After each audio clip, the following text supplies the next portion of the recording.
안녕하세요. 이성윤 목사입니다. 다들 기말고사 어땠나요? 다들 열심히 준비했음을 의심치 않습니다. 너무 고생했고 곧 짧은 여름방학이 시작될 텐데 너무 짧아서 아쉬울 거예요.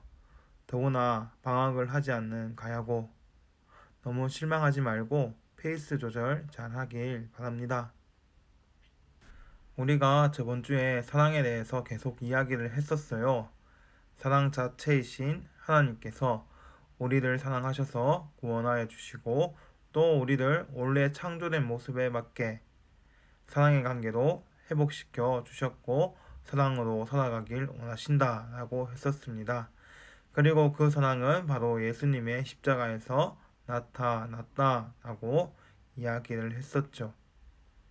그러면 오늘은 우리 예수님을 믿는 신자는 사랑할 수 있다라고 했을 때 예수님과의 연합이라는 관점에서 이 사랑에 대해서 이야기해 보려고 합니다.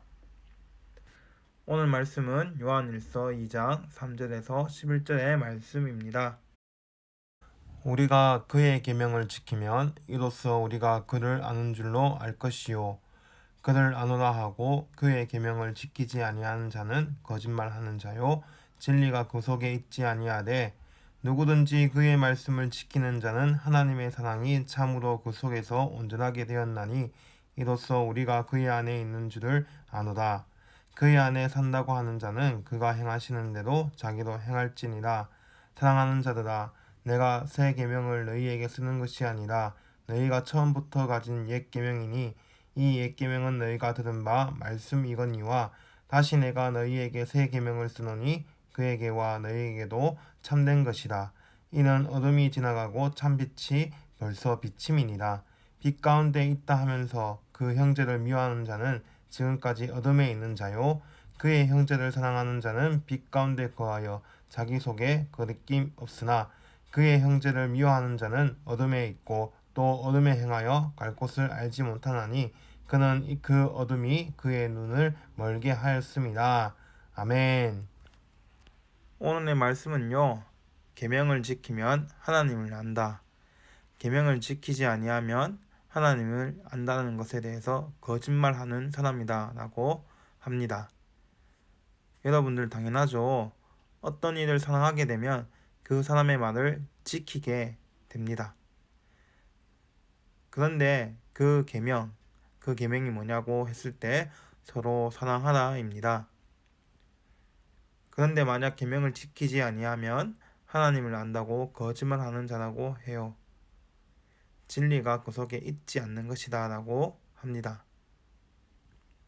여러분들, 우리가 말에 대해서 얼마나 신뢰를 할 수 있을까요? 우리는 말에 대한 신뢰보다는 행동에 대한 신뢰를 더 합니다. 그래서 이런 말도 있죠. 말뿐인 사람. 하나님을 안다고 하지만 결국 하나님의 계명을 지키지 아니하면 거짓말하는 사람입니다. 요한일서 5장 3절을 보면 하나님을 사랑하는 자는 그의 계명을 지킨다 라고 이야기해요. 6절을 보시면요. 그의 안에 산다고 하는 자라고 나와 있죠. 요한 1서는요. 하나님과 예수님을 잘 구별 안 하고 씁니다. 그래서 예수님이 있어야 할 자리에 하나님을 많이 이야기를 해요. 이 부분도 그런 부분이에요. 그래서 6절을 보시면 그의 안에 산다고 하는 자라고 했을 때 예수님 안에 산다고 하는 자라는 것입니다. 그리고 예수님께서 행하시는 대로 자기도 행할 것이다 라고 하죠. 이것이 얼마나 굉장한 말인지 모를 거예요. 그리고 7절 사랑하는 자들아 내가 새 계명을 너희에게 쓰는 것이 아니다. 이미 너희가 처음부터 가진 옛 계명이다 라고 합니다. 이미 예수님께서 이 계명에 대해서 두 가지로 압축하셨는데 바로 사랑이죠. 하나님 사랑, 이웃 사랑. 그리고 초대교회에 처음부터 이 사랑의 계명이 가장 중요하게 여겨졌고 이제 예수님이 우리를 사랑하셔서 죽은 것처럼 우리도 서로를 위해서 자신을 내어주며 사랑하는 것으로 예수님의 제자임을 증명한다 라고 합니다. 그리고 8절 다시 쓰노니 이제 너희에게도 그에게도 참된 것이다 라고 하는데요. 예수님께서 사랑을 하셨죠. 그리고 이미 너희가 그 사랑을 하고 있으니 이 계명이 너희에게 참되다 이렇게 이야기하는 것입니다. 그리고 9절 이 9절에서는 어둠이 지나가고 참 빛이 벌써 비침이라 라고 하는데요. 이 말은 하나님을 안다, 구원받았다, 그러면 빛 가운데 있다 라는 것입니다. 그러면 어둠 안에 거하는 자는 그 형제를 미워하는 자다, 구원받지 못한 자다, 거짓말하는 자다 라고 하는 것입니다. 그래서 누구를 미워하든지 아니면 관심이 없든지 사랑하지 않든지 혹시 이렇게 이야기할 수 있어요. 저는 사랑해요. 그런데 그 대상이 친한 사람들만 있다면 여기에서 말하는 사랑은 그 사랑을 이야기해선 안 됩니다. 교회 안에 모든 사람을 다 사랑해야 된다라고 하는 것이죠. 혹시 하지 못한다고 생각되세요? 그러나 우리는 성령께서 우리와 함께 하셔서 예수님처럼 사랑하면서 살아갈 수 있게 하십니다. 성령을 통하여서 우리에게 그렇게 할 수 있는 힘을 공급해 주세요. 그래서 우리 예수님을 믿는 사람은 늘 성령을 의지하며 살아가야 되는 것입니다. 그래서 우리가 아침에 일어나면 항상 생각해야 해요. 나는 예수님 안에 있으며 예수님께서 성령을 통해 나와 함께 하신다. 그러면 오늘도 예수님처럼 살아갈 수 있습니다. 성질 내려고 할 때가 있잖아요. 그런데 예수님께서 그렇게 했겠냐라고 생각하게 되면 가라앉겠죠. 더 이상 몸 참어라고 할 때 예수님을 생각하면 하겠죠. 또 욕심을 내려 하다가 내가 어떻게 이걸 라고 하면서 참겠죠. 그래서 매일매일 우리는 주님을 의지하지 아니하면 생각하지 아니하면 죄에 이길 수 없습니다. 그래서 앞서 이야기했지만은 성령을 통해서 예수님의 것을 공급받아요. 요한복음 15장 5절의 말씀과 같이 예수 그리스도는 포도나무입니다. 우리는 접붙임받은 가지입니다. 가지는 영양분이 나무로부터 모든 것이 공급되죠. 그래서 나무가 할 수 있는 것은 뭐든지 할 수 있습니다. 그러면 예수님처럼도 우리가 할 수 있는 것이죠. 예수님께서 사랑하여 주시니 우리도 사랑할 수 있는 것입니다. 사랑하는 자는 서로 사랑하면 돼요. 그런데 사랑할 수 없는 자들에게는 어떻게 해야 될까요? 그들과 치고받고 싸울까요? 아니겠죠. 힘든 자에 대해서 일단 오래 참고 용납하고 그를 용서해야 됩니다. 물론 나에게 해가 되고 또 나의 여건들이 희생될 수 있어요. 시간, 에너지, 열정, 돈, 인생 희생될 수 있습니다. 그런데 그렇게 하는 데 있어서 우리가 하나님의 은혜, 예수님의 능력이 아니면 그 일을 할 수 없습니다. 예수님 안에 거하는 자의 모습인 것이죠. 여기에서 한 가지, 성령은 예수님의 영이라고 하였습니다. 그래서 성령께서 함께 하심은 곧 예수님께서 함께 하시는 것입니다.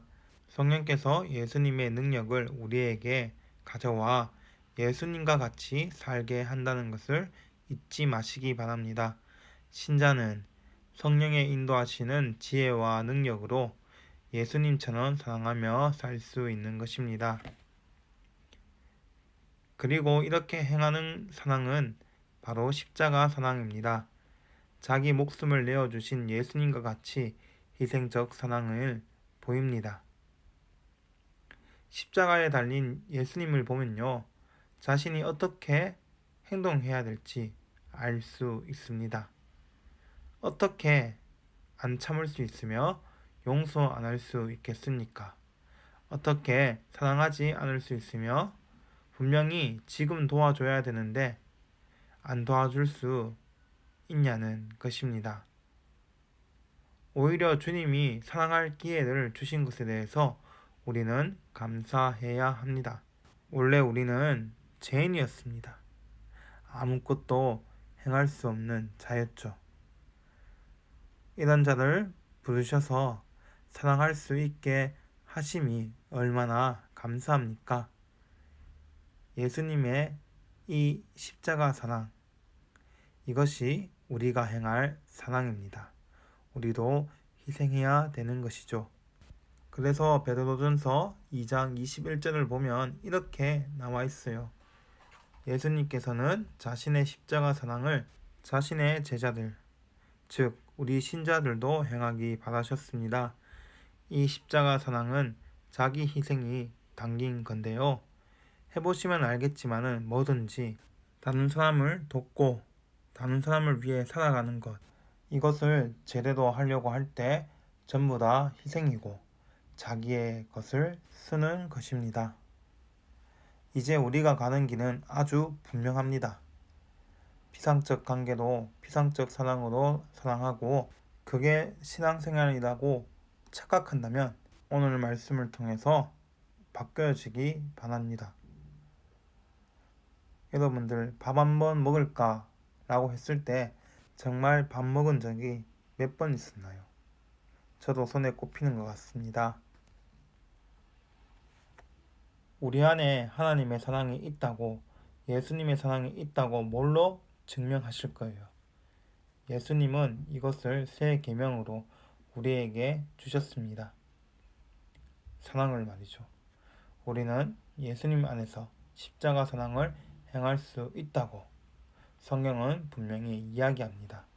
그리고 그것을 행하는 자가 바로 하나님을 아는 자라고 하는 것이에요. 이것이 사랑이요. 이것이 복음이라는 것을 우리 잊지 마시기 바랍니다.